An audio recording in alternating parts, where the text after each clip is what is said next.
Hi, this is Alexis from the Kiteboarder magazine. I'm here with Gary Siskar at the Liquid Force booth. Let's talk about these surfboards. Right on, Alexis. Thanks. Again, I can't say how proud we always are about our product, but this year we came out with another great line of surfboards. We trimmed down the line a little bit as we were getting really specific on what we were hearing that people wanted out of a kite surfboard and so forth. And we're always on that quest, and we feel like we're getting very, very close, if not there, in terms of having a kite surfboard that has durability along with the performance that you want to get out of a surfboard. We all know, no one's going to deny it, that kite surfboards go through a lot more abuse day to day than a regular surfboard. You're standing on them nonstop. It's not like you're laying down, paddling in a wave, hopping up to your feet and going. Inevitably, you're jumping because you have the ability to do that. A kite raises your surfing ability, so to speak. Next thing you know, you got all this power of the kite. Yeah, you're surfing like Kelly Slater, right? But we're trying to get that durability and all that performance, and we have a really unique construction in our boards. We have a vacuum bag, what's called a double vacuum bag construction. So we start out on our boards this year with the EPS core, then we go to S-class layup. On top of that, we go on to a bamboo veneered top sheet and a bamboo veneer bottom sheet. Again, another layer of glass. Once we're all done with all that, we do router out underneath the front foot and the back foot, and we drop in a Divinisil patch. So what that does, it's more resistant to heel dents and so forth. It adds some strength underneath your feet, where kiteboarders tend to really smash in the boards beyond what just normal heel denting would be. So we put that in there to add durability. Line-wise, what we've done this year too is we added a nice fin system on it. We have what we call the Honeycomb Pro fins. So it's a glass fin with a foam inside, so they're nice and lightweight. They're mid on the flex, so they're not ultra stiff, but they're definitely stiffer than the, just the standard kind of molded fins that were coming in some of the boards. All of our boards come complete with full EVA and straps. The front EVA doesn't come installed on the board, so guys who ride strapless a lot, they like the feel of wax, a little bit more than they do EVA on the front, so it's kind of your choice if you want to install the EVA on the boards.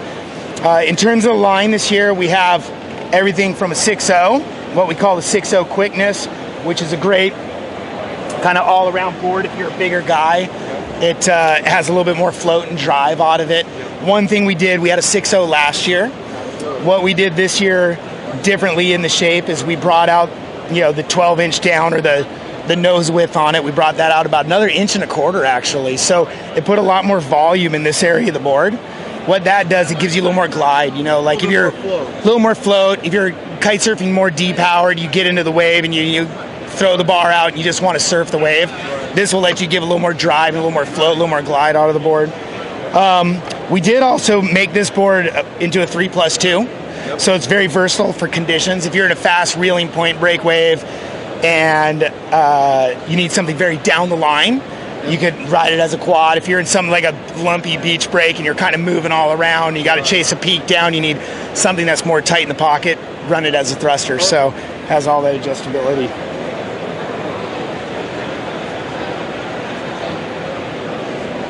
We have the CJ, which again, we've had this board in the line for 3 years. It's a 5.9. It's really been a go-to board for a lot of kite surfers. It's kind of in that size range at 5.9 that you can ride powered up. You can ride it depowered. Very versatile board. It has a little bit more rocker than like our 6.0, so it handles chop and all that kind of stuff a little bit, better if you're riding like really onshore conditions and things like that. And this is a quad fin setup. Another thing that we're really excited about this year was the introduction of the Messenger. We're not the first ones to do this, I'll admit it. It's been in surfboard shaping for, I'd go to venture say, since probably like George Greeno was doing those tiny little cut-off boards at the tail back in the day, or Mini Simmons and all that, but there's a lot of inspiration there. We were particularly inspired by Daniel Thompson on this one, and Tomo Shapes. A lot of the guys in the top 44 in the world are riding his boards, and aerial specialist guys are riding the board. So we decided to try one for kiteboarding, and they work really, really well. They work really, really well.